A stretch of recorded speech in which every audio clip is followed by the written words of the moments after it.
Eu sou humano e, portanto, nada do que é humano me é estranho.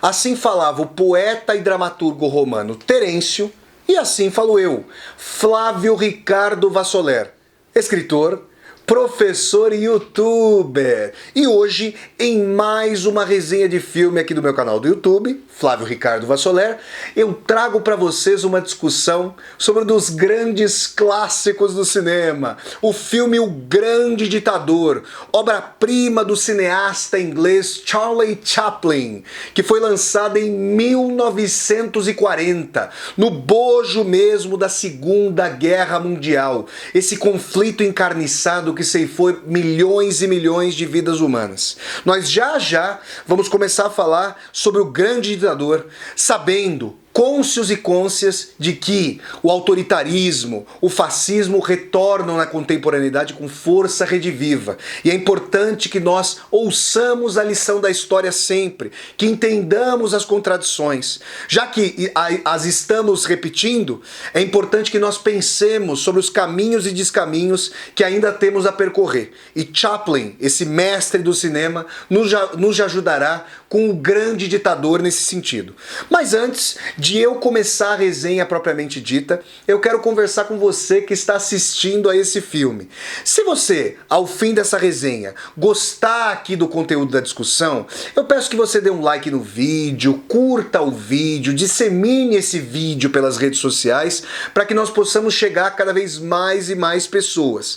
E se você está chegando ao canal pela primeira vez, seja muito bem-vindo e bem-vindo. Eu peço que você se inscreva no canal e toque a sinetinha para receber as notificações. Tudo bem? Então vamos lá, gente. Discussão, resenha sobre O Grande Ditador. Filme formidável de Charlie Chaplin, esse mestre do cinema de origem inglesa, que foi lançado em 1940, no bojo mesmo da Segunda Guerra Mundial. Bom, o filme traça a trajetória ali de um barbeiro que é judeu, interpretado pelo próprio Charlie Chaplin, que na Primeira Guerra, mimetizando ali a trajetória de Adolf Hitler, fez parte do exército da Tomânia. Vejam que há uma troca ali dos nomes dos países, né? O Adolf Hitler vira Adenoid Hinkel, o Mussolini, Benito Mussolini, vira Benzino Napaloni, e há toda uma sátira, toda uma caricatura do nazifascismo, do regime nazista capitaneado pelo Hitler e do regime fascista capitaneado pelo Mussolini, mostrando as suas várias disputas, a sua sanha de poder interminável, o ridículo da situação dos ditadores e assim por diante. Mas lá no começo do filme, o nosso querido Charlie Chaplin, a personagem que o Chaplin interpreta, é um soldado da Tomânia. E é importante dizer que esse soldado da Tomânia consegue salvar a vida de um outro soldado, na verdade um aviador, chamado Schultz. Isso vai ser muito importante, vocês vão ver porque já no decorrer da resenha. Mas a Tomânia, como a Alemanha, perde a Primeira Guerra Mundial. Não se dizem os nomes dos países vitoriosos, né? Obviamente nós sabemos que se trata dos Estados Unidos, da Inglaterra e da França. A Rússia havia feito a paz com a Alemanha, né? Depois da vitória dos bolcheviques, dos comunistas, da Revolução Russa de outubro de 1917, então a Rússia havia se retirado da Primeira Guerra. Mas a Tomânia, como a Alemanha, perde a guerra. O barbeiro judeu fora ferido, como acontecera ao fim da guerra com Hitler. E ele ficou um bom tempo no hospital, aliás, por anos e anos a fio. E aí o que aconteceu foi o seguinte: ele não pôde assistir à tomada do poder em termos democráticos, isso que é o mais trágico e triste. E nós vamos ver que o Chaplin faz insinuações poderosas e importantes sobre os desígnios da população e o pendor por ditadores. Essa crítica lancinante é subjacente ao Grande Ditador e eu vou falar sobre isso com vocês. Mas é importante mencionar que ele não vê então que o partido do ditador Adenoid Hinkel, que era um líder do partido ali e depois vira ditador, foi alçado ao poder da Tomânia democraticamente. Foi exatamente isso que aconteceu com o Partido Nacional Socialista dos Trabalhadores Alemães, ou seja, o Partido Nazista, que venceu as eleições para o parlamento alemão, o Reichstag, em fins de 32 e no início de 33 Hitler chegou ao poder democraticamente. Essa tragédia de que nós precisamos falar. E é importante dizer que quando o barbeiro judeu sai do hospital, sai do coma, se recupera, ele volta para o seu logradouro, para sua barbearia, para sua casa, só que aquele logradouro onde ele morava já havia sido cerceado como um gueto judaico na Tomânia.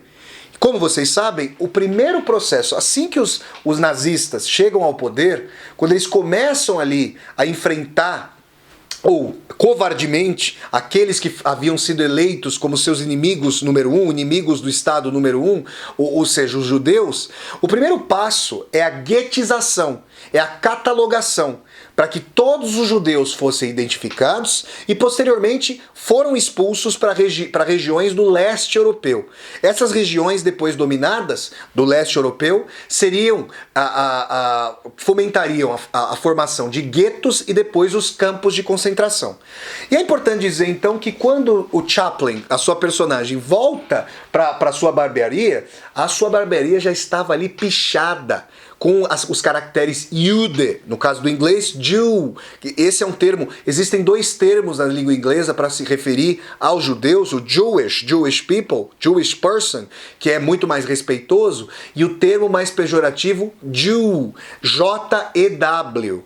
É uma coisa terrível, porque muitos daqueles que haviam sido solapados durante a crise de 29, que perderam poderio social, esses demagogos que infelizmente retornam à contemporaneidade, são eleitos democraticamente, como nós sabemos, e temos proximidade, infelizmente, dessas figuras lamentáveis, é importante dizer que os poderosos de então, os demagogos de então, instrumentalizaram a dor terrível que as pessoas, milhões e milhões de pessoas passaram ao redor do mundo depois da crise de 1929, quando o capitalismo quase veio à bancarrota e milhões de pessoas foram à completa insolvência, inanição e desemprego diante dessa crise terrível.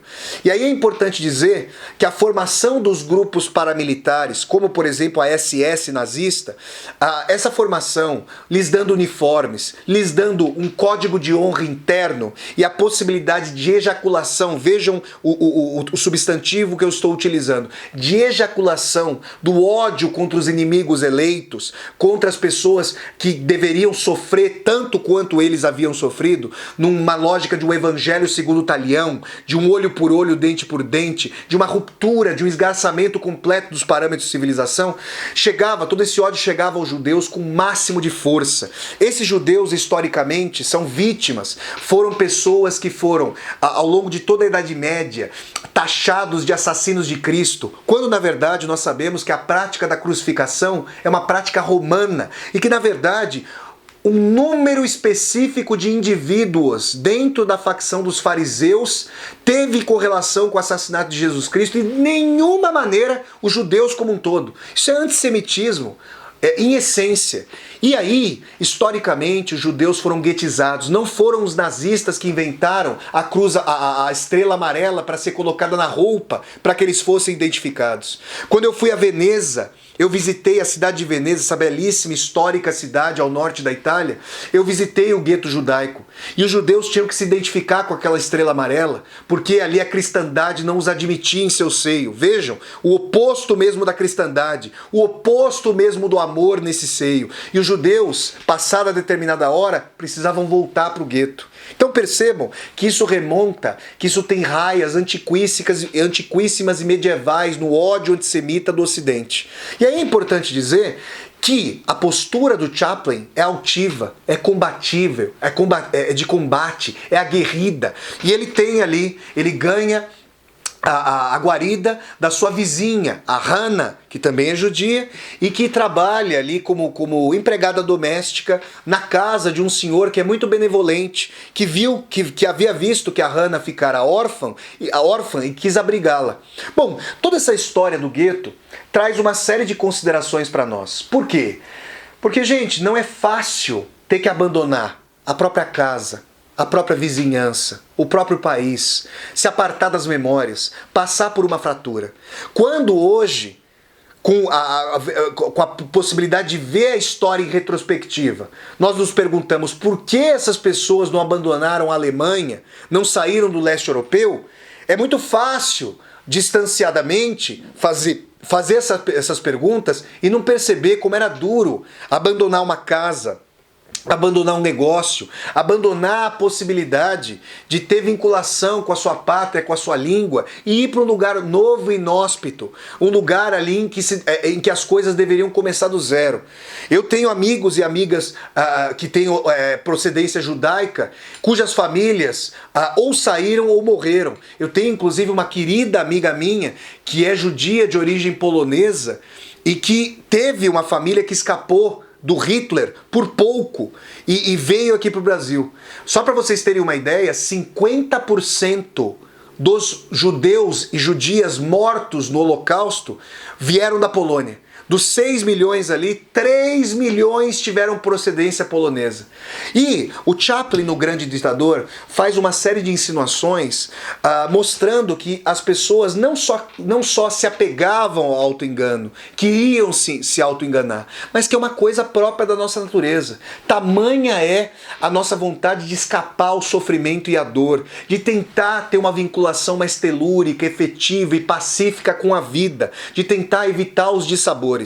Tudo isso é ceifado com a violência brutal que se abate sobre os habitantes do gueto. Com manobras estratégicas, a gente percebe que quando Adenoid Hynkel, que é a paródia de Adolf Hitler, também incorporada, isso é muito importante, como eu vou falar para vocês já, pelo Charlie Chaplin. Charlie Chaplin tem uma ambivalência em Um Grande Ditador. Ele é ao mesmo tempo o barbeiro judeu e a figura do próprio ditador. E percebam, tudo isso é muito importante para que nós entendamos que houve a cooptação, a aliança estratégica com os judeus mais ricos para que fizessem empréstimos para fomentar as políticas expansionistas e imperialistas do tomaniano Adenoid Hynkel.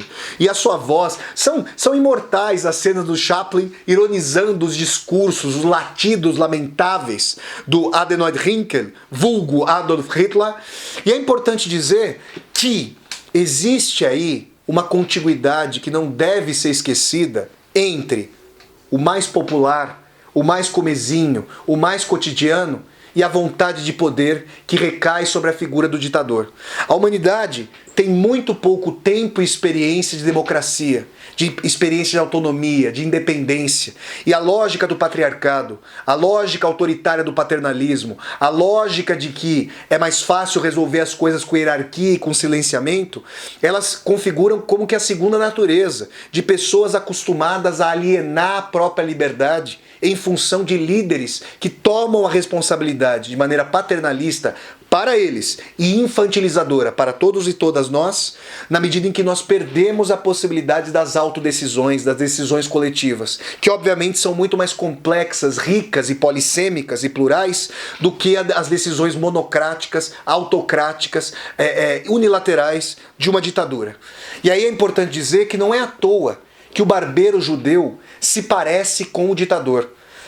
O Chaplin está mostrando que existe uma contiguidade de sublimação dos ressentimentos, de uma violência que os pequenos e pequenas, que os cidadãos anódinos e comezinhos não podem exercer.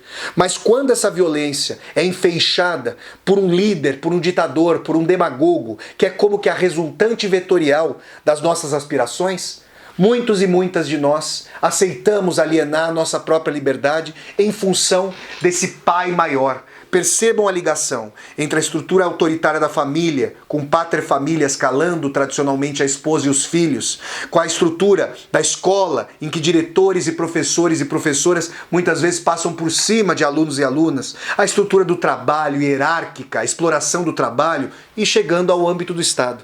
Há várias células, há várias contiguidades, há várias correias de transmissão da microautoridade para a máxima autoridade, para a autoridade de Estado, que é paternalista e infantilizadora, eu insisto. E toda a trajetória do Charlie Chaplin, do judeu a barbeiro, é tentar escapar dos motins, da autoridade, do autoritarismo a que ele é submetido e os seus vizinhos são submetidos. Em determinado momento, Ele escapa de um pogrom, para usar o termo mais específico, que eram atitudes de combate coletiva aos judeus que graçavam na Idade Média e graçaram sobremaneira no leste europeu e em regiões ali da Ucrânia, que pertenciam ao Império Russo. Eram apedrejamentos, eram achincalhamentos, linchamentos dos judeus na rua. Esses judeus que não podiam ocupar cargos públicos, que não podiam muitas vezes ter terras, que não podiam desenvolver atividades econômicas regulares e às quais sobraram atividades no âmbito dos negócios, no âmbito das casas bancárias, da agiotagem, da ourivesaria, e ficaram taxados por isso. E isso é interessante. A igreja condenava a usura, mas quando resta a um povo, muitas vezes, como alternativa de sobrevivência, essa prática, o que fazer? E aí é importante que os verdadeiros algozes culpam vítimas que podem ser tidas como algozes daqueles que sofrem ainda mais por causa das atitudes dos verdadeiros mandatários. Um trabalhador e uma trabalhadora que que eram explorados no chão da fábrica, na verdade sentiam a insolvência do salário, não na recepção do salário junto à fábrica, mas sim quando iam até as vendinhas, que eram muitas vezes de propriedade de judeus, e lá não conseguiam comprar nada. E viam ali a comunidade judaica se protegendo, como se os judeus fossem exclusivamente egoístas e como se um povo perseguido não tivesse que ter mecanismos de proteção dos seus pares, dos seus, em relação aos pogroms e aos achincalhamentos e perseguições a que foram submetidos historicamente. Tudo isso é muito importante para a gente compreender que a contiguidade entre o popular e o líder máximo não é gratuita em O Grande Ditador.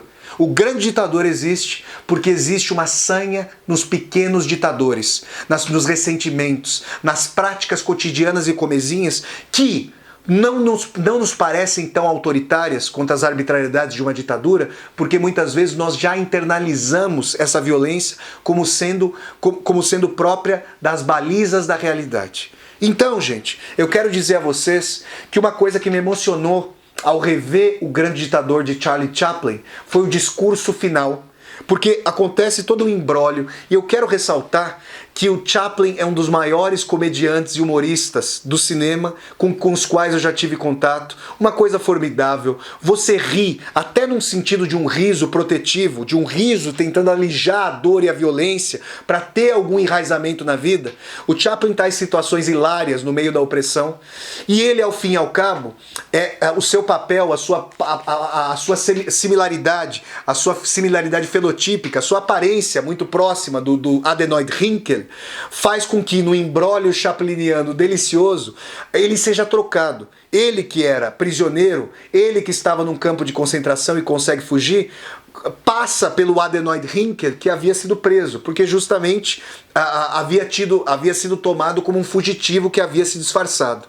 Então, numa inversão hilária, numa paródia hilária, o adenoide Hynkel é incorporado pelo barbeiro judeu. O Grande Ditador já havia mostrado uma paródia do Benzino Napalone, que é o Benito Mussolini, que tentava ali ser viril, que tentava ser um macho man, uma figura patética no seu autoritarismo, na sua sanha de vingança, na sua sanha de expropriação, de invasão de países. E vale frisar que o Grande Ditador, como vem à tona em 1940, ele ainda está no calor da Segunda Guerra Mundial. Eu fico imaginando com que raiva Mussolini e Hitler assistiram a esse filme. E é importante dizer que a história vai até a anexação no filme ali de Austerlitz, que é a Áustria, né? Que recebeu, infelizmente, Hitler de braços abertos, com euforia da maior parte da população, com essa anexação. País, Áustria, em que Hitler havia nascido. Ao fim e ao cabo, num lance chapliniano maravilhoso, a figura do barbeiro judeu que se passa pelo ditador Adenoid Hynkel toma as vozes dos microfones de um comício, de uma parada nazista e tomaniana, para usar o termo do filme, de milhares e milhares de pessoas. É uma coisa lamentável que milhares e milhares de pessoas tenham suas identidades subsumidas para ouvir os latidos, os ganidos, os preconceitos, a disseminação de ódio de um demagogo, de um ditador como Hitler. Mas Charlie Chaplin, querendo dar uma mensagem para as pessoas desesperadas, ceifadas, agoniadas, famélicas em meio à Segunda Guerra, faz um discurso que precisa ressoar de meados do século XX para a nossa época. Uma época que cada vez mais tem medo do futuro. Uma época que desconfia da possibilidade de a humanidade se viabilizar, ser um projeto de emancipação e utopia. Eu quero ler, para fechar essa resenha, o discurso final, um trecho, um fragmento do discurso final do barbeiro judeu, transformado em Adenoid Hynkel, que é o ditador de O Grande Ditador, que é justamente o grande ditador. E eu quero dizer a vocês que aquela cena famosíssima de Adenoid Hynkel mexendo com o globo terrestre, que é uma bexiga, e depois se esvaziando, é uma cena que todos e todas nós gostaríamos de ver realizada. Que a sanha de poder de ditadores fosse esvaziada. Que a invasão, que a dominação, se não política, mas econômica, acabasse. E é esse discurso aqui, famosíssimo, que traz para nós expectativa, esperança de que a latência dos desejos emancipatórios um dia possa se realizar. Com vocês agora, eu passo a palavra a Charlie Chaplin, esse barbeiro judeu do grande ditador, que faz as vezes do Adenoid Hynkel, mas traz um discurso emancipatório ao fim e ao cabo. Ele tomando o microfone, e as pessoas esperando que o ditador falasse, ele vai dizer justamente o contrário. Sinto muito, mas eu não quero ser o imperador. Não é esse o meu ofício. Não quero conquistar nem governar ninguém. Gostaria de ajudar a todos sempre que possível. Judeus, pagãos, negros, brancos. Vale frisar que nos Estados Unidos da época havia leis odiosas contra os afro-americanos. Todos nós queremos ajudar-nos uns aos outros. O ser humano é assim. Nós queremos viver da felicidade dos outros, não do sofrimento. Não queremos odiar e desprezar uns aos outros. Neste mundo, há lugar para todos. A terra é boa e rica e pode alimentar a todos e a todas. O estilo de vida poderia ser livre e lindo, mas nós nos perdemos no caminho. A ganância envenenou a alma do ser humano, criou uma barreira de ódio, nos guiou no caminho de assassinatos e sofrimento. Nós desenvolvemos a velocidade, mas nos fechamos em nós mesmos. Máquinas que nos dão em abundância nos deixaram em necessidade. Nosso conhecimento nos fez cínicos. Nossa inteligência nos fez cruéis e severos. Nós pensamos muito e sentimos pouco. Mais do que máquinas, nós precisamos de humanidade. Mais do que inteligência, nós precisamos de carinho e bondade. Sem essas qualidades, a vida será violenta e tudo será perdido. O avião e o rádio nos aproximaram. A natureza dessas invenções grita em desespero pela bondade do ser humano. A natureza dessas invenções grita pela irmandade universal e a unidade de todos nós. Mesmo agora que minha voz está alcançando milhões pelo mundo, milhões de homens, mulheres e crianças em desespero, vítimas de um sistema que faz o homem torturar e prender pessoas inocentes. Para aqueles e aquelas que conseguem me ouvir, eu digo, não se desesperem. O sofrimento que está entre nós agora é só a passagem da ganância, a amargura do ser humano que teme o progresso do mundo. O ódio do ser humano vai passar e os ditadores morrerão, repito, os ditadores, os usurpadores morrerão. E o poder que eles tomaram das pessoas vai retornar para as pessoas. Pessoal, com a leitura de fragmentos deste discurso maravilhoso da personagem encarnada por Charlie Chaplin, esse mestre inglês do cinema, eu dou por feita a resenha do clássico do cinema, O Grande Ditador, filme de 1940, feito no bojo mesmo da Segunda Guerra Mundial, que incita a democracia, a luta por igualdade, a luta por fraternidade, e que contou com a direção do formidável inglês Charlie Chaplin. Se vocês gostaram de mais essa resenha de filme aqui do meu canal do YouTube, eu peço que vocês deem um like no vídeo, curtam o vídeo, disseminem o vídeo pelas redes sociais, para que nós possamos chegar a cada vez mais e mais pessoas. E se você está chegando ao canal pela primeira vez, seja muito bem-vinda e bem-vindo. Eu peço que você se inscreva aqui no canal, toque a sinetinha para poder receber as notificações e deixa aqui embaixo o seu comentário para eu poder conversar com você aqui embaixo desse vídeo. Então, pessoal, eu convido vocês para assistirem sempre as resenhas de filme aqui do meu canal, que acontecem todos os sábados às 10 horas da manhã. Até a próxima resenha então, pessoal, e tchau, tchau!